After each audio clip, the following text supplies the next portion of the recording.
I'm Stephen Samuels. This is Dugan Murphy and Joy McGee and Eric Schiffel. And as Professor Honadel said, we worked on the Stakeholder Analysis project, the community of Madisonville. We came across this concept really, I would say, two ways. One is we met with Bob Medline, who is the president of the Madisonville Community Council, and he, over the course of several meetings, some that we were a part of and some that we weren't, expressed that one of the leading problems for Madisonville is a lack of collaboration and thus a lack of the ability to really take action steps. So with having Professor Honadel on as part of the studio, we were able to have this process of a stakeholder analysis to implement. With that, before I hand over to Dugan, I just want to point out the handout that was given to you. And I just want to kind of ground us in one element, which is the definition of stakeholder that was used throughout this process. And it's written there at the top, and it specifically is defined for this process as any organization or person who controls resources that are needed to accomplish an action or who can mobilize resources to prevent the action from occurring. And so this was a little bit of for many people, a different kind of a definition for what a stakeholder was. And it was something that we had to continually remind people throughout our experience. So Stephen already mentioned the need for some kind of increased collaboration in Madisonville. On the poster, that's what this section's all about. We just have a couple quotes to exemplify the lack of collaboration as it exists in Madisonville between groups and existing stakeholders. So the Stakeholder Analysis Workshop, which is something we developed from text that was given to us. It's a workshop format that's already worked out. We work off of that format to have our own workshop in February in Madisonville at the Rec Center. And this graphic at the bottom shows what we define as 6 steps to go through that process. And most of that process is on this matrix that's put together as we go along. We have everybody who's there identify what are the key issues in Madisonville. And then after we've defined what are the key issues there, who are the people that need to be involved given the definition of what a stakeholder is for our process. That's really the guiding principle as we go along. So once we have a list of issues and a list of stakeholders that need to be involved, then it's a matter of just matching up which stakeholders need to be involved for which issues. And that's where checks are placed on the matrix. We have them identify what they feel the top issues are. That's what this guy's doing here with the little orange sticker. Well, just after that, while we're analyzing the matrix, what's happened, we present that to them. That's what this little bullseye is all about. That's one of the tools we use to explain which stakeholders have the most control over certain issues, which stakeholders just have influence, and which really only have a level of appreciation for the different issues. And then once we've analyzed the matrix, then we can move on to defining action steps for them. And that's what Joy's doing here. We pick the top issues, and we did this in an abbreviated format. Stephen will go over it in more detail on the next poster. But the only last bit that I want to give you before I pass it on to Stephen is a little bit of background really on community development practices, because that's what the context is for the stakeholder analysis. This is a form of asset-based community development.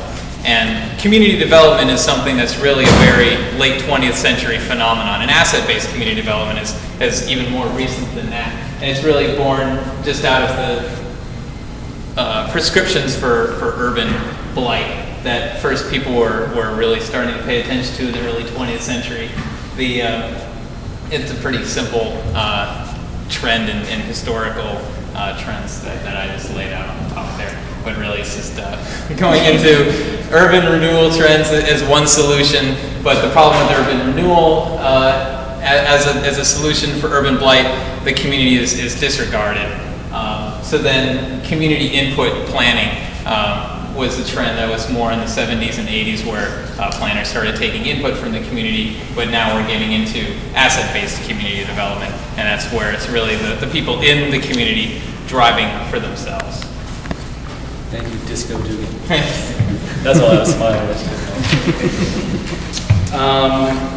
I just want to point out, so I don't forget, even though the two of us are presenting, I just don't want to devalue all the contribution that Joy and Eric made, and I'm sure they're going to participate when you ask them the questions, because they were very valuable parts of this too.